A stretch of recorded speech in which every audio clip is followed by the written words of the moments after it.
Vajdzsen. Mi svéd asztalt akarunk. Milyen szállodában van svéd asztal? Vagy Dán. Sajnálom, uraim, csak kontinentális reggelink van 7-től 9-ig. És a szauna? Mi a helyzet a szaunával?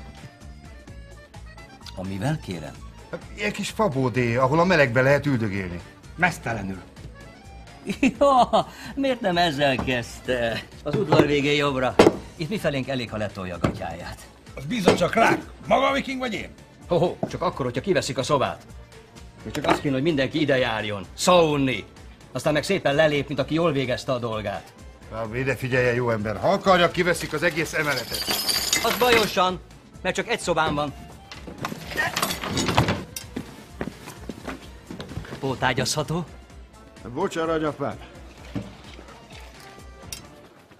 Véletlenül hallottuk, hogy sokat látott fickók vagytok. Csak én. Ezek folyton részegek. Szóval, mint ilyen nagy világutazók. Ja, világpiások. Kumiszturizmus. Gondoltam, megkérdezem. Nem láttatok valahol véletlenül 600 000 magyart?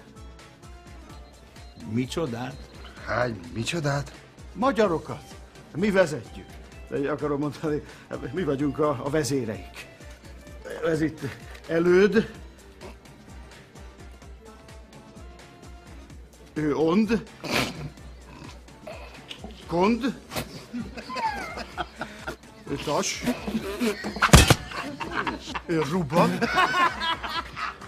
Ő pedig töltön. Huba? Nevem Huba, és nem Huba. Én pedig álmos vagyok. Sajnálom, uram, nincs szabad szobám, de gondolják, nyugodtan szaunhatnak egyet.